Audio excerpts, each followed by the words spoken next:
نحمده ونصلي ونسلم على رسوله الكريم السلام علیکم ورحمۃ اللہ وبرکاتہ۔ میں فقیر طارق محمود القاسمی النقشبندی الحنفی۔ آپ یہ کلپ دیکھیں۔ لو جی ایک آیت جڑی ہے نا سورۃ البقرہ کی آیت نمبر 28 آپ کے انڈیا پاکستان بنگلہ دیش کے بالخصوص اور باقی پوری امت مسلمہ کے بالعموم عقائد کو پیسیفک اوشن میں پھینک دیتی ہے۔ ڈر جاؤ اس دن سے، لا تجزی نفس عن نفس شیئا، جب کوئی جان کسی دوسرے جان کا بدلہ نہیں دے سکتی، ولا یقبل منہا شفاعہ، نہ کوئی دھونس کے ساتھ شفاعت کر سکتا ہے، ولا یؤخذ منہا عدل، نہ کسی سے کوئی معاوضہ قبول کیا جائے گا، ولا ہم ینصرون، اور نہ کوئی کسی کا مددگار بن سکے گا۔ چار چیزوں کا انکار آ گیا۔ اونٹ پیر تو اڑے کتنے گئے؟ تو بچارے آپ کو ٹھیک ہی تو کہتے ہیں، آپ کیوں نہیں مانتے کہ قرآن حدیث ڈائریکٹ نہیں پڑھنا گمراہ ہو جاؤ گے؟ بالکل ٹھیک کہہ رہے ہوتے ہیں۔ ان کی ڈاکٹرن میں آپ گمراہ ہو جائیں گے اور قرآن کی ڈاکٹرن میں ہدایت پہ آ جائیں گے۔ جناب دیکھیے جی، نہ تو ہماری جائیداد انجینئر محمد علی مرزا نے ضبط کی ہے، نہ ہماری ذات کو اس سے کوئی نقصان پہنچا ہے۔ یعنی جو ہماری ایک پرسنل بینگ جس کو آپ کہہ لیں، میں بیٹھا ہوں نا، میرے ہاتھ پاؤں ناک سب سلامت ہے، انجینئر محمد علی مرزا نے اس کو کوئی نقصان نہیں پہنچایا۔ لیکن جو مسئلہ سب سے بڑا ہے وہ یہ ہے کہ انجینئر محمد علی مرزا امت کو نقصان پہنچا رہا ہے۔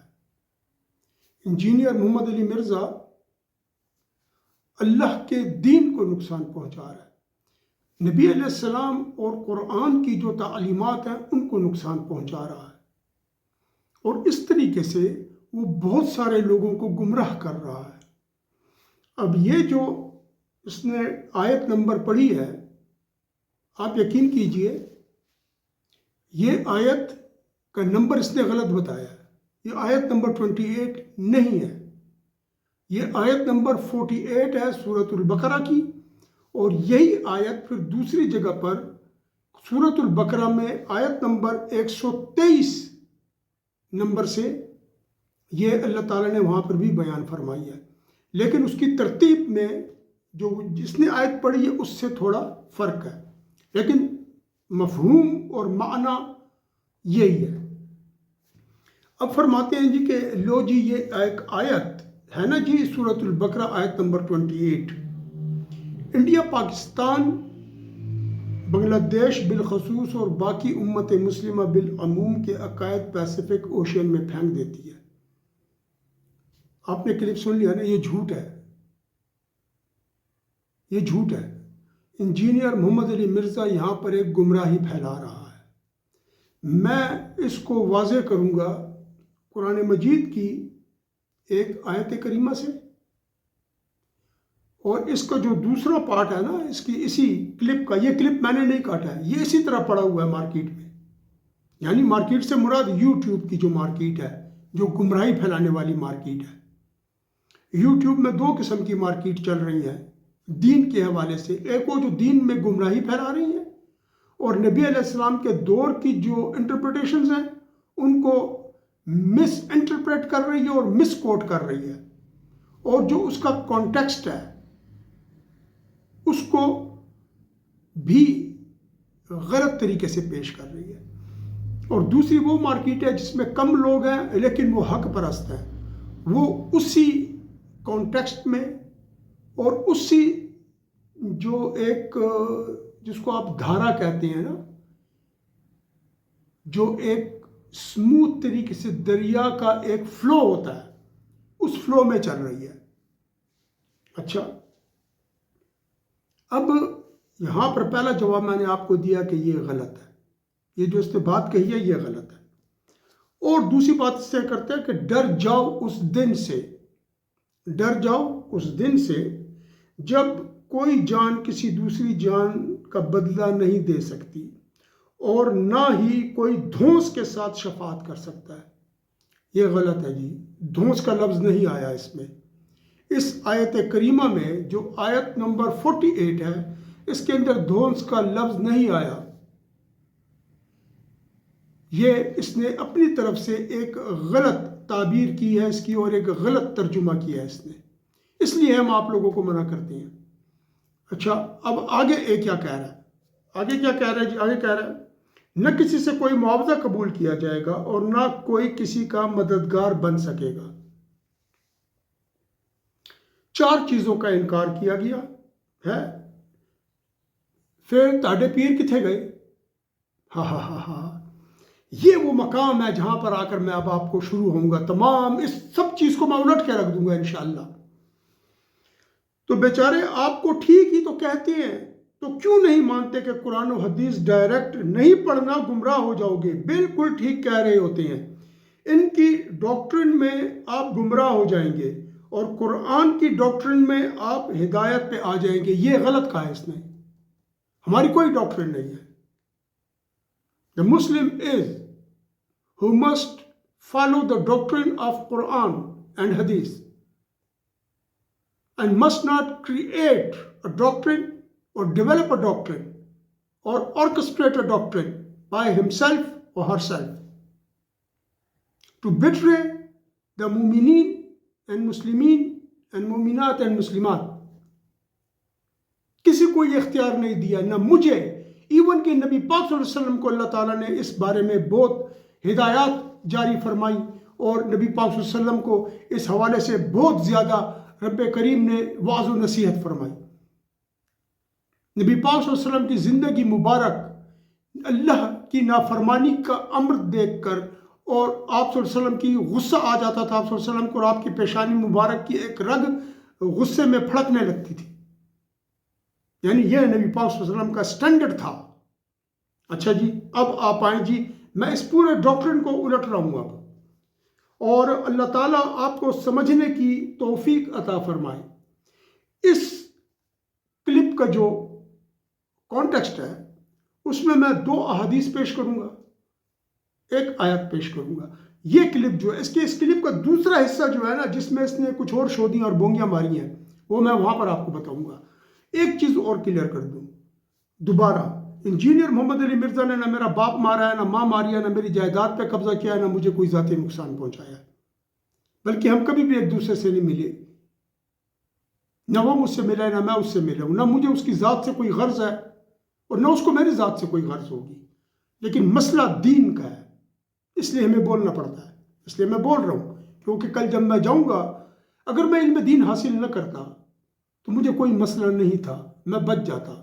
جب میں نے علم دین حاصل کر لیا، مجھ پر ایک بہت بڑی ذمہ داری رکھ دی گئی، اور وہ ذمہ داری یہ ہے کہ جب بھی کوئی بدعت کا یا گمراہی کا کام دیکھوں، فوراً اس کے خلاف کھڑا ہو کر جو اللہ نے مجھے علم دیا اس کی روشنی میں آپ لوگوں تک وہ رہنمائی پہنچاؤں۔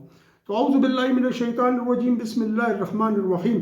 الاخلاء یومئذ بعضهم لبعض عدو الا المتقین، صدق اللہ العظیم۔ سورۃ الزخرف آیت نمبر 67۔ اس میں اللہ تعالیٰ فرماتے ہیں اس دن گہرے دوست ایک دوسرے کے دشمن ہوں گے ما سوا متقین کے، یعنی الاخلاء جو کہا گیا نا، یہ خلیل کی جمع ہے، اس کا معنی ہوتے ہیں گہرے دوست، یعنی وہ دوست کے جن کی جو دوستی ہے وہ دلوں کے اندر، دوستی کی جو محبت ہے وہ دلوں کے اندر جاگزین ہو جائے اور وہاں سے نہ نکلے، ٹھیک ہے جی، یہ وہ چیز ہے۔ اب دنیاوی تعلق کا ناپائیدار ہونا، اس آیت میں جو بات ذکر کی جا رہی ہے وہ دنیاوی محبت اور دنیاوی رشتوں کے حوالے سے ہے، ٹھیک ہے نا، جو اس میں کہا گیا نا کہ تمام دوست جو ہیں ایک دوسرے کے دشمن ہوں گے، کس روز؟ آخرت کے روز، یومئذ، آخرت کے دن ایک دوسرے کے دشمن ہوں گے ما سوا متقین کے۔ وہ کون لوگ ہیں جی؟ اب وہ نیچے جو ہے نا، میں اس میں آپ کو حدیث بھی کچھ سناؤں گا اور کچھ وہ بھی، جن لوگوں کے درمیان دنیاوی رشتوں اور تعلق کی وجہ سے محبت تھی، پیسے ہیں لوگوں کے پاس، ان سے دوستی کر رہے ہیں، شراب کباب کی محفلیں ان سے دوستی کر رہے ہیں، بڑی بڑی پارٹیوں سے دوستی کر رہے ہیں، امریکہ سے دوستی کر کے اپنے لوگوں کو نقصان پہنچا رہے ہیں، ادھر سے ڈالر لے رہے ہیں، ٹھیک ہے، ادھر سے لوگوں کو اپنے ملک میں مار رہے ہیں، نام نہاد دہشت گردی ہے، یہ سب لوگ اس میں داخل ہیں۔ الاخلاء یومئذ بعضهم لبعض عدو الا المتقین، اس میں داخل ہے یہ۔ اب جی وہ کیا چیز ہے، وہ جو میں آپ کو سنا رہا ہوں۔ قیامت کے دن وہ رشتے اور تعلقات منقطع ہو جائیں گے اور ایک دوسرے کے دشمن ہو جائیں گے۔ قرآن مجید میں اللہ تعالیٰ ارشاد فرماتے ہیں سورۃ العبس آیت نمبر 34 تا 37، یوم یفر المرء من اخیہ وامہ وابیہ وصاحبتہ وبنیہ لکل امرئ منہم یومئذ شأن یغنیہ، جس دن ہر مرد اپنے بھائی سے بھاگے گا اور اپنی ماں اور اپنے باپ سے اور اپنی بیوی اور اولاد سے بھاگے گا، اور اس دن ہر شخص کو صرف ایسی فکر ہوگی جو اس کو عذاب سے دور کر سکے۔ اس کے برعکس اب کیا ہے، یہ وہ ہے جو دنیاوی محبتیں ہیں۔ میں کسی دوست سے اس لیے محبت کرتا ہوں، مالدار ہے، کروڑ پتی ہے، ارب پتی ہے، کیا کر رہے ہیں۔ اس کے برعکس جو متقین ہیں ان کی جس کے ساتھ گہری دوستی ہوتی ہے وہ صرف اللہ کے لیے ہوتی ہے، اس لیے ان کی وہ گہری دوستی آخرت میں بھی قائم رہے گی اور وہ ایک دوسرے کو نفع پہنچاتے رہیں گے۔ جو مسلمان اللہ کے لیے ایک دوسرے سے محبت رکھتے ہیں ان کے فضائل میں حسب ذیل احادیث آئی ہیں۔ ایک بڑی طویل حدیث ہے، اس میں 7 افراد کا ذکر ہے کہ جو اللہ تعالیٰ ان کو اس روز اپنے سائے میں جگہ عطا فرمائیں گے، اور ان میں سے چوتھے نمبر پر وہ 2 شخص جو اللہ کی محبت میں ملتے ہیں اور اللہ کی محبت میں الگ ہوتے ہیں، ان کا کوئی ذاتی غرض و غایت نہیں ہوتی، کوئی گپ شپ، کوئی پیسہ، کوئی بھی اس طریقے کی چیز نہیں ہوتی، یہ اللہ تعالیٰ کے سائے میں ہوں گے۔ اور اس حدیث کو صحیح بخاری میں 660 نمبر پر 660 پر ہے، اور مسلم شریف میں یہ حدیث 1031 پر ہے، سنن ترمذی میں یہ حدیث شریف 2391 میں ہے، اور اس طرح باقی بھی ہیں۔ بس اتنی میرا خیال ہے کہ آپ کے لیے کافی ہوں گے ریفرنسز۔ حضرت ابو ہریرہ رضی اللہ تعالیٰ عنہ بیان کرتے ہیں دوسری حدیث، اچھا وہ جو میں نے آپ کو حدیث بتائی ہے وہ میں علیحدہ سے بیان کروں گا، ہاں جی۔ حضرت ابو ہریرہ رضی اللہ تعالیٰ عنہ بیان کرتے ہیں کہ رسول اللہ صلی اللہ علیہ وسلم نے فرمایا، بے شک اللہ تعالیٰ قیامت کے دن فرمائے گا، وہ مسلمان کہاں ہیں جو محض میری ذات کی وجہ سے آپس میں محبت کرتے تھے، آج میں ان کو اپنے سائے میں رکھوں گا جس دن میرے سائے کے سوا اور کسی کا سایہ نہیں ہوگا۔ صحیح مسلم حدیث نمبر 2566۔ حضرت معاذ بن جبل رضی اللہ تعالیٰ عنہ بیان کرتے ہیں کہ رسول اللہ صلی اللہ علیہ وسلم نے ارشاد فرمایا، اللہ عز و جل فرمائے گا، جو مسلمان میری ذات کی وجہ سے ایک دوسرے سے محبت کرتے تھے اس کے لیے نور کے منبر ہوں گے، ان کی انبیاء اور شہداء تحسین کریں گے۔ سنن ترمذی حدیث نمبر 2390، مسند احمد جلد 5 صفحہ 236، صحیح ابن حبان حدیث نمبر 577، اور بھی بہت ساری وہ ہیں، حلیت الاولیاء بھی ہے اس میں، لیکن بس enough, I think these references are enough for you and you can achieve a lot of things out of these۔ اب آئیں جی، یہ ہو گیا، اب آئیں جی میں آپ کو اس طرف لے کر چلتا ہوں جہاں پر کہ میں آپ کی خدمت میں کچھ احادیث پیش کروں گا، اور انشاءاللہ تعالیٰ مجھے اپنے رب کریم سے پوری امید ہے کہ اللہ تعالیٰ آپ کے لیے ہدایت کا اور خیر کا اور بھلائی کا راستہ ان 2 احادیث کی روشنی میں آپ کے لیے کشادہ فرمائیں گے، اور آپ کو اللہ کریم کے فضل و کرم سے جو ہے ایک ایسی روشنی ملے گی کہ جو انجینئر محمد علی مرزا کا سب کچھ الٹ کر رکھ دے گی۔ اس نے کیا کہا، کتنے تاڑے پیر، میں اب بتاتا ہوں کہ ہمارے پیر کہاں ہیں۔ یاد رکھیں یہ آدمی اولیاء اکرام کا دشمن ہے، یہ صحابہ اکرام کا دشمن ہے، جس کی ساری زندگی صحابہ کو گالیاں دیتے گزر گئی۔ وہ آدمی آپ کو کیا چیز سکھائے گا، وہ آدمی آپ کو کچھ نہیں سکھا سکتا۔ اچھا جی، یہ حدیث شریف بخاری شریف میں 6408 اور مسلم شریف میں 2689، یعنی 2689 مسلم شریف میں اور 6408 کس میں ہے جی؟ بخاری شریف میں۔ اور مسلم شریف کے یہ الفاظ ہیں، ابو ہریرہ رضی اللہ تعالیٰ عنہ روایت فرماتے ہیں کہ اللہ تعالیٰ کے کچھ ایسے فرشتے ہیں جو زمین میں پھرتے رہتے ہیں، اور جو ان فرشتوں سے جدا ہیں جو کہ باقی فرشتے یعنی جو اعمال لکھتے ہیں اور اس طریقے سے ان سے جدا ہیں، اور وہ کیا کرتے ہیں، وہ مجلس سے ذکر تلاش کرتے ہیں، تو جب وہ مجلس کو پا لیتے ہیں تو اس کے ارد گرد بیٹھ جاتے ہیں اور اپنے پروں کو ایک دوسرے کے ساتھ جوڑ کے آسمان تک ایک مینارے کی صورت اختیار کر لیتے ہیں۔ میں اب ترجمہ پیش کر رہا ہوں، یہاں تک کہ آسمان اور زمین کے درمیان ہر چیز کو وہ بھر دیتے ہیں، تو جب وہ جدا ہوتے ہیں، ذکر کی مجلس ختم ہوتی ہے تو آسمان پر چڑھتے ہیں، تو اللہ تعالیٰ ان سے پوچھتے ہیں کہ تم کہاں سے آئے ہو؟ تو وہ کہتے ہیں کہ ہم زمین سے آئے ہیں اللہ تعالیٰ آپ کے بندوں کے پاس سے۔ وہ آپ کی تسبیح کر رہے تھے، تکبیر کر رہے تھے، تحلیل کر رہے تھے، یعنی لا الہ الا اللہ کہہ رہے تھے، اور آپ کی تحمید کر رہے تھے، یعنی الحمدللہ کہہ رہے تھے۔ تو اللہ تعالیٰ ان سے وَيَسْأَلُونَكَ، اور آپ سے یہ دعا کر رہے تھے کہ اللہ تعالیٰ ان سے پوچھیں گے کیا دعا کر رہے تھے، تو کہیں گے کہ آپ سے جنت کی طلب کر رہے تھے۔ تو اللہ تعالیٰ فرمائیں گے کیا انہوں نے جنت دیکھی ہے؟ تو فرشتے کہیں گے اللہ نہیں۔ تو اللہ تعالیٰ فرمائیں گے اگر وہ جنت دیکھ لیتے تو پھر کتنی شدت کے ساتھ اس کی طلب کرتے۔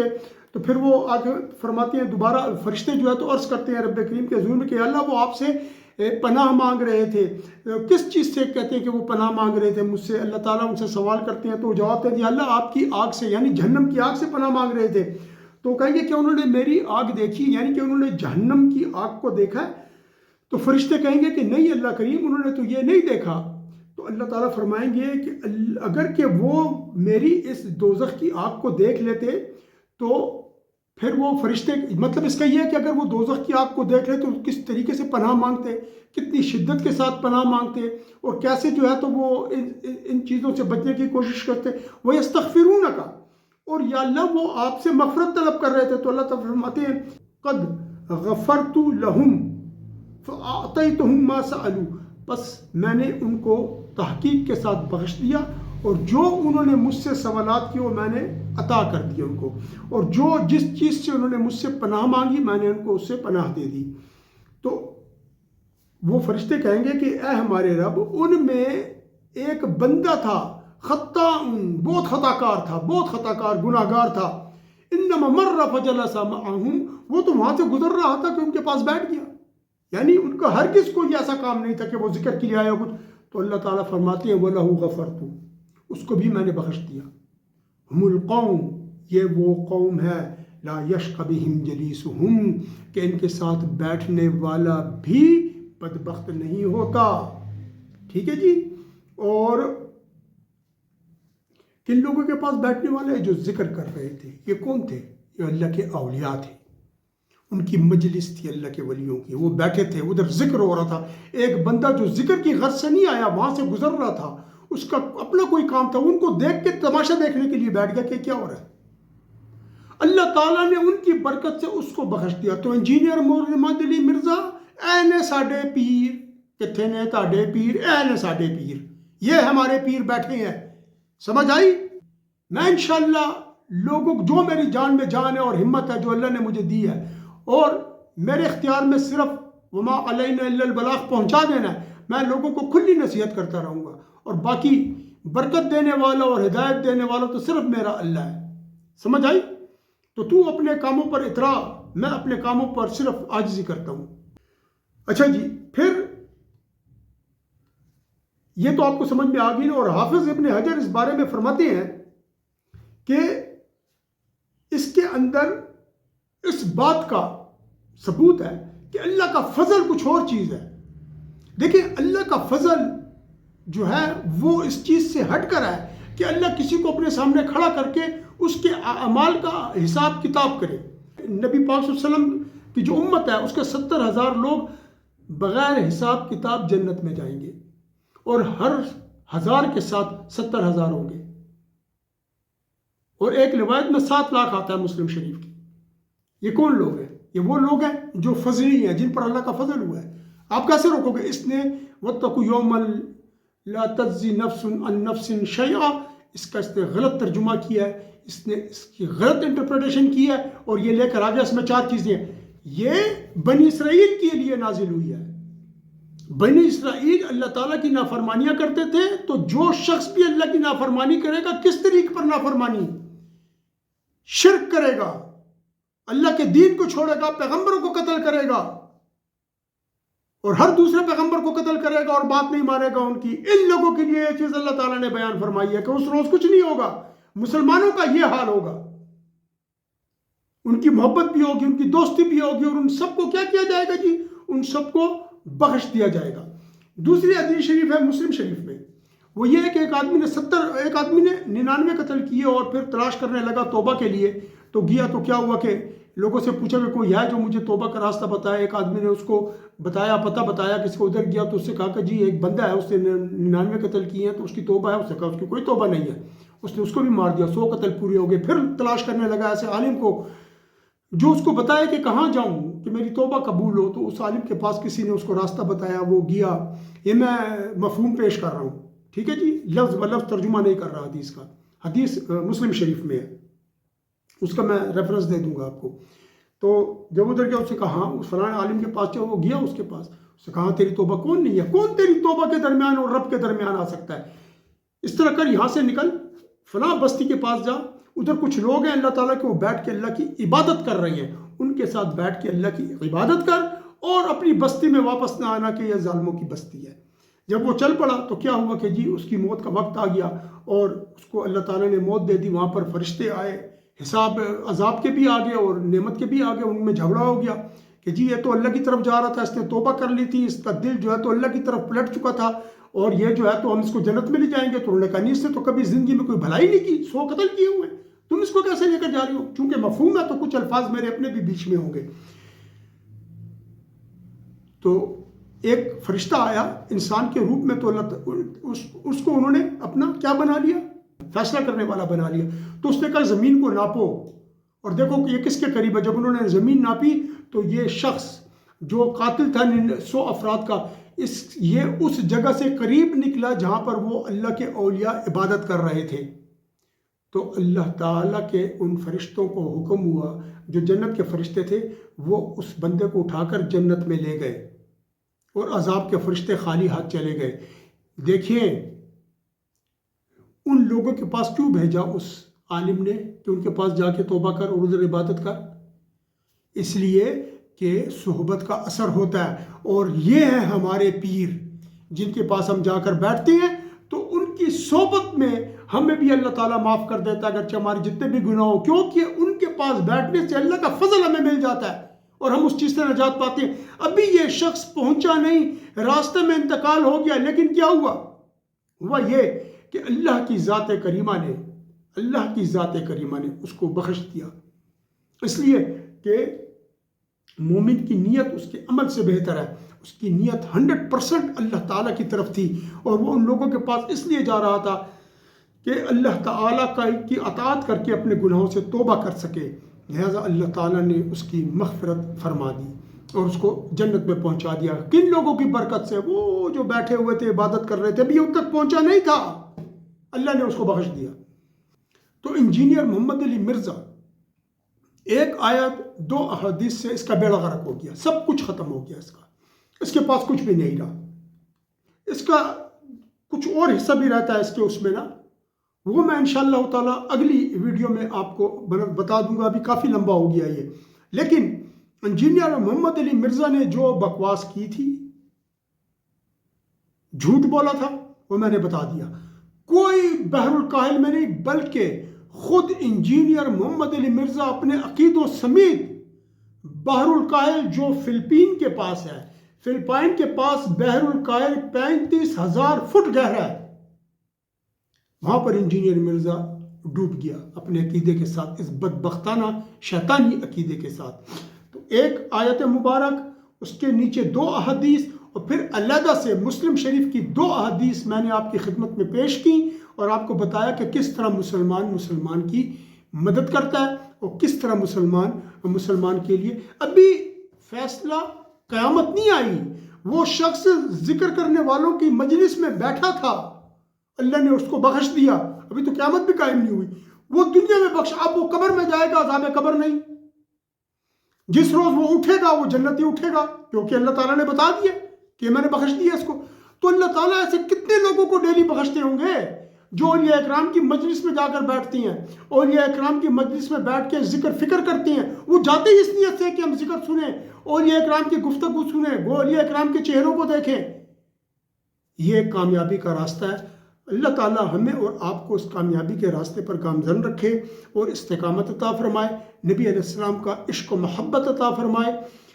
وآخر دعوانا ان الحمد للہ رب العالمین وصلی اللہ تعالی علی خیر خلقہ ونور عرشہ محمد وعلی آلہ وصحابہ اجمعین برحمتک یا ارحم الراحمین.